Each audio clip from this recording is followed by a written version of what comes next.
I paid off my parents' mortgage, then they sold the house and gave the money to my brother. I never thought money could destroy a family. Love, trust, loyalty. Those were the things I had been taught truly mattered. Those were the things I had believed in, foolishly, blindly, for far too long. But in the end, it wasn't love that determined my worth in this family. It wasn't the sacrifices I made, the hours I worked, the dreams I shelved to ensure that we all survived. It was money. And it was never mine to begin with. I had been paying for my parents' mistakes long before I ever saw the inside of a bank. It started small. Lunch money that accidentally disappeared from my backpack when my mother needed to cover the electric bill. Birthday checks from distant relatives that never quite made it into my hands because my father swore they were for emergencies. At 12, I knew how to count change better than my teachers. At 16, I worked 2 jobs because my parents couldn't afford to buy groceries for the week. By 20, I had learned the unspoken truth of our household. My money wasn't mine. It was theirs. But the mortgage, that was the final straw. It had started with a phone call, my mother's voice thick with the kind of helplessness that always triggered an instinctive guilt deep in my chest. "We're going to lose the house." The words had landed like a hammer, shattering any illusion that I could escape the weight of their problems. "The bank is threatening foreclosure. We just need a little help, sweetheart. Just this once." Just this once. A phrase I had heard more times than I could count. And like the fool I had always been, I said yes. I worked overtime. Took freelance jobs that left me sleepless, exhausted, running on fumes. I cut corners in my own life, skipping meals, postponing doctor's appointments, ignoring the small luxuries I had once dreamed of allowing myself. Every cent I had, every single cent, went toward that mortgage. And when the final payment was made, when I received the call confirming that the debt was cleared, I let out a breath I hadn't realized I'd been holding. It was done. The house was saved. Our home was secure. Or so I thought. I found out through Facebook. Not a phone call. Not a family meeting. Not even a casual mention in conversation. A Facebook post. I had been sitting at my desk, drowning in work, when the notification popped up. My brother Lucas posting photos of himself standing in front of a sleek, modern apartment complex, grinning like he had won the lottery. Finally got my dream place. Huge thanks to Mom and Dad for making it happen. Blessed. Family first. I stared at the screen, my brain struggling to process the words.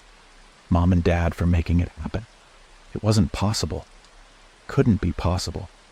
And yet, dread curled around my ribs as I called my mother, my fingers gripping my phone so tightly I thought I might break it. She answered after 2 rings, her voice light, casual, as if nothing had happened. "Oh, sweetheart, how's work?" "I saw Lucas's post," I said, skipping the pleasantries. "What does he mean, thanks to you?" A pause, a hesitation just long enough to confirm my worst fears, then a sigh. "We sold the house." The words hit me like a punch to the gut. "What?" My voice barely came out, my throat tightening. "We sold it," she repeated, softer this time, as if lowering her voice would soften the blow. "It was the right thing to do, honey. The market was good and—" "You sold the house," I cut in, disbelief turning into something sharper, something furious. "The house I paid for?" "It wasn't just yours," she snapped, her tone shifting. "It was the family's." My father's voice, rough and indifferent, came through the receiver. "It wasn't a big deal. We gave the money to Lucas. He needed it more." I felt my stomach churn, my vision blurring at the edges. Lucas needed it more. Lucas, who had never worked a day in his life. Lucas, who had spent his 20s drifting through one failed business venture after another, always knowing that Mom and Dad would bail him out. Lucas, who had never once lifted a finger to help with bills, with groceries, with anything. I had given up everything to save that house, and they had given it away like it was nothing. My own parents had taken what I bled for and handed it, without hesitation, to the golden child. The betrayal settled deep in my bones, a cold, unshakable weight. And I didn't feel guilty. I felt angry. The drive to my parents' house, or rather, their new, downsized condo, was a blur. By the time I arrived, my hands were shaking with fury. my breath coming in short, ragged bursts. They had expected me to be fine with this, to accept it, to move on like I always had, like the dutiful, ever-sacrificing child they had molded me into. Not this time. My mother opened the door, her expression shifting from surprise to discomfort the moment she saw my face. "Sweetheart, this isn't a good time." I pushed past her, stepping into the too bright, too clean condo that smelled of fresh paint and cheap attempts at new beginnings. My father sat in the living room, flipping through a magazine, his indifference thick in the air, and sitting beside him, sprawled lazily on the couch, was Lucas. He had the audacity to look smug. "Hey there, big spender," he drawled, lifting his drink in a mock toast. "Heard you were mad about the house." I saw red. "You stole from me." My voice was low, steady, too steady. Lucas smirked. "You're being dramatic. It wasn't your money." I took a step forward, every muscle in my body coiled with tension. "It was my money. I worked for it. I sacrificed for it. I paid off that mortgage, and you—" I turned to my parents, my hands shaking. "You just handed it to him?" My mother had the nerve to look defensive. "We're a family," she said, as if that explained everything. "You've always been independent, honey. Lucas, well, he needed a fresh start." A bitter laugh tore from my throat. "A fresh start? So you took everything I worked for and handed it to him because, what? He's your favorite?" "Don't talk to your mother like that," my father muttered, still flipping through his magazine like this was an everyday discussion. I let out a slow, controlled breath. Then I said the words I had never allowed myself to say before. "I'm done." Lucas snorted. "Oh, come on, you're not serious." "I'm done," I repeated, louder this time, looking directly at my parents. "I'm done paying for your mistakes. I'm done sacrificing for people who don't care about me. I'm done pretending this family is anything more than a one-sided transaction." I turned toward the door, but before I left I glanced back, one last time. "You picked him," I said quietly, staring at my mother. "And now you can live with that." Then I walked away. I didn't look back. The silence in my car was deafening. The moment I shut the door behind me, leaving that cold, lifeless condo in the rearview mirror, the weight of what had just happened pressed against my chest like an iron vice. I had said it. The words I had been swallowing for years, the ones I had always been too afraid to even think, had finally left my mouth. I'm done. There was no taking them back now. But if I had expected some kind of relief, a wave of catharsis washing over me, it didn't come. Instead, I sat there gripping the steering wheel, staring blankly at the dashboard, my breath coming in slow, deliberate inhales just to keep myself from unraveling completely. What had I been to them, really? Not a child, not a sibling, not someone to be loved, cherished, or even appreciated. I had been an investment, a resource to be drained, a wallet in human form. The realization should have hurt more than it did, but honestly, I had known it all along. I had just refused to accept it. But now, with the truth laid bare, there was nothing left to deny. I pulled out of the parking lot, my grip on the wheel tightening as I turned onto the main road. I had no idea where I was going. I just needed to move. But before I had even gone a mile, my phone lit up on the passenger seat, Mom calling. I let it ring. Then came the second call. Dad. Then Lucas. Then Mom again. By the time the fifth call came through, my patience had worn thin. I snatched the phone up, hit answer, and pressed it to my ear. "What?" I snapped. "Sweetheart," my mother's voice came through, all soft, trembling concern, like she wasn't the very reason I was shaking with rage. "You didn't mean that, did you?" A hollow laugh escaped me before I could stop it. "Which part? The part where I said I was done? The part where I told you that you used me? Or the part where I walked out on all of you?" She sighed, the sound heavy with something that almost sounded like frustration. Frustration. Like I was the one being unreasonable. "We didn't do this to hurt you," she said, her voice taking on that tone, the one she always used when she wanted to manipulate me. "We had to think about what was best for everyone." "Everyone," I scoffed. "You mean Lucas? That's not fair." "No, what's not fair is that I spent years breaking myself to save a house you didn't even want." My voice rose despite myself, the anger clawing its way out. "What's not fair is that you took every single thing I did for this family and acted like it was just expected. Like it wasn't a sacrifice. Like I didn't give up everything just to make sure you had a home to live in. And then the second it was convenient, you handed it all to Lucas like I never even mattered. A beat of silence. Then, quietly, she said, "It's just money, sweetheart." The words sent a cold shiver down my spine. Just money. That's what she thought this was about? My entire life had been dictated by money, by the lack of it, by the burden of it, by the expectation that I would always be the one to fix their financial disasters. And now, after all of it, she had the audacity to tell me it was just money. "Don't call me again," I said, my voice eerily calm. "Not unless you plan on paying me back." "Don't be ridiculous," she huffed. "You know we can't." Then we have nothing left to say. I hung up before she could respond, and this time, when the phone rang again, I turned it off completely. I didn't go home.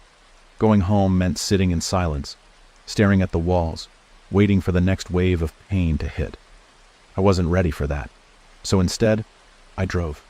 Through the city streets, past the places I had once called home, past the ghost of the person I had been before my entire life imploded. I didn't stop until I reached the one place that had ever truly felt like mine. Penny's Diner.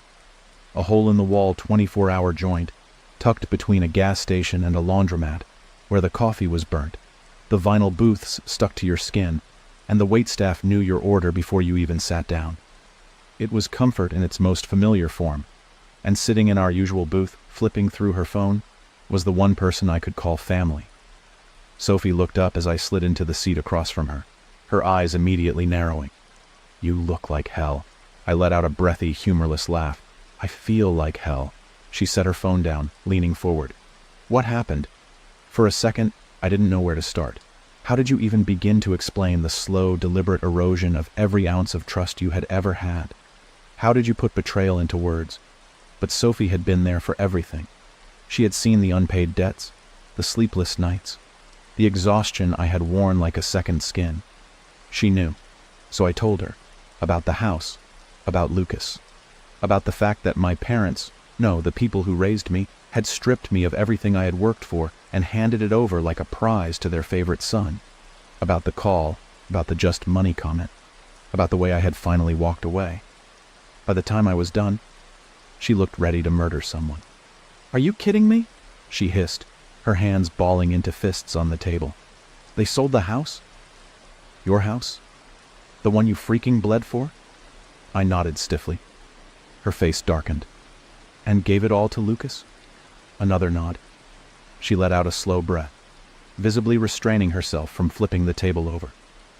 "I swear, if you even consider forgiving them, I'm not." It was the first time I had said it out loud, the first time I had truly acknowledged the finality of it. And it felt good. They weren't my family. Not anymore. I didn't owe them anything.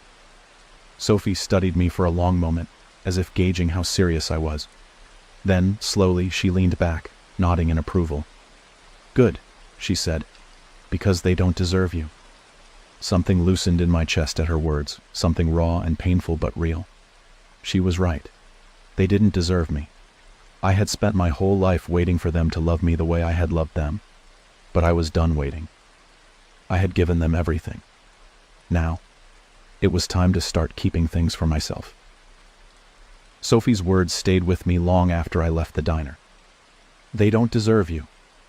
I repeated them in my head like a mantra, letting them settle into the cracks my so-called family had left behind. For years, I had been conditioned to believe that my worth was tied to what I could do for them, to how much I could give, how much I could sacrifice, how much I could endure. But now, sitting in my car outside my apartment, staring blankly at the glowing streetlights, I realized something terrifying. If I wasn't the provider, the fixer, the one who kept everything together, then who was I?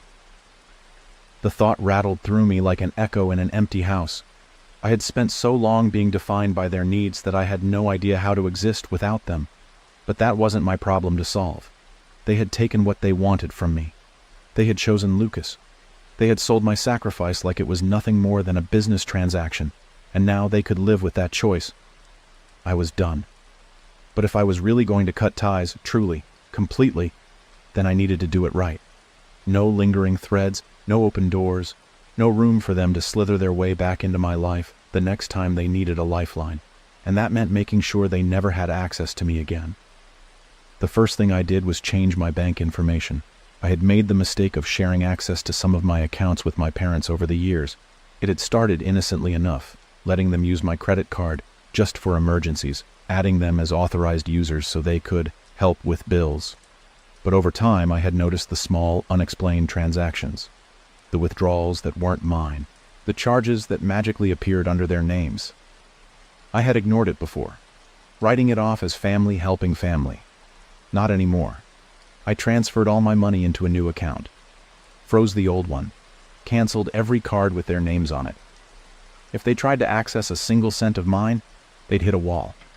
Then I moved on to my phone, blocked every number, mom, dad, Lucas, any relative who might try to intervene on their behalf. I wasn't going to listen to any more guilt trips. No more, "We're family," or "You're being unreasonable," or "It was just money." They had made their choice. Now they had to live with it. I should have known they wouldn't let me go so easily. 2 days after cutting them off, my apartment buzzer went off at 7 in the morning. I had barely rolled out of bed when my phone, my new number, my private line that they shouldn't have known, lit up with an unknown caller. I ignored both. Then came the pounding on my door. Relentless. Insistent. And when I finally yanked it open, heart pounding with fury, there they were. My parents. And Lucas. Standing in my doorway like they had the right to demand anything from me after what they had done. My mother's face was streaked with tears, her hands wringing together like she was playing the role of the grieving mother in some bad soap opera. My father, ever the stoic patriarch, stood beside her, arms crossed like he was about to deliver one of his "You owe us" lectures. And Lucas? Lucas looked bored, like he hadn't just stolen everything from me, like none of this even mattered. That was what set me off. Not my mother's fake remorse, not my father's silent disappointment, but Lucas's complete indifference. Like my suffering was just another moment in a life where everything had always gone his way. I stepped forward, my voice eerily calm. "What the hell are you doing here?" my mother sniffled. "Sweetheart, we—" "Don't," I snapped, cutting her off before she could start the act. "You lost the right to call me that when you stole from me." Her face crumpled, but I didn't care.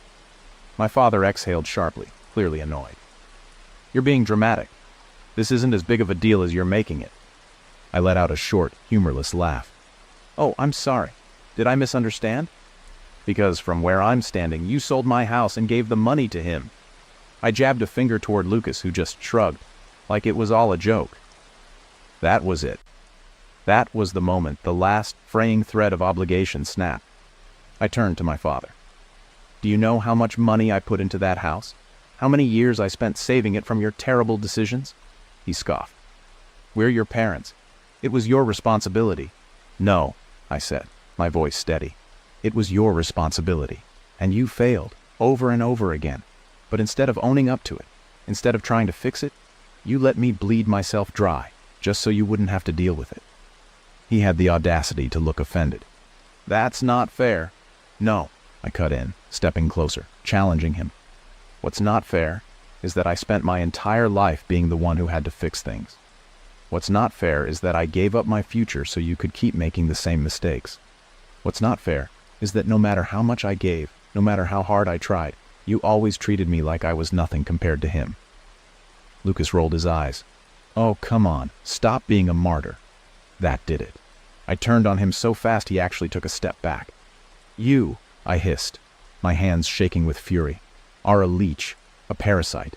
You have taken and taken and taken, and when there was nothing left to steal, you still expected more." He had nothing to say to that, because he knew it was true. I let the silence settle for a moment before turning back to my parents. "I want my money back," my mother gasped. "We don't have it." "Not my problem," I said coldly. "Sell the condo. Figure it out. I don't care. You owe me every cent." My father narrowed his eyes. "And if we don't?" I smiled. "I'll take you to court." Lucas scoffed. "You wouldn't." I met his gaze, unblinking. "Try me." More silence. Because they realized something. I wasn't afraid of them anymore. I wasn't the quiet, obedient child who would always put them first. I wasn't their safety net. I wasn't their ATM. I was done. I stepped back into my apartment, gripping the edge of the door. If I don't see that money in my account in the next 6 months, I'll let a judge settle it. Then I slammed the door in their faces. 6 months later, I got the money. Not all of it, but enough. Enough to start over. Lucas, of course, was furious. My parents acted like I had betrayed them, but I didn't care. I was free. No more guilt, no more debt, no more pretending that they cared about me the way I had once cared about them. I moved to a new city, bought my own place, started investing in my dreams for once. And when my phone rang, flashing an unfamiliar number, I didn't even hesitate. Block. I had spent my entire life taking care of them. Now, it was time to take care of me.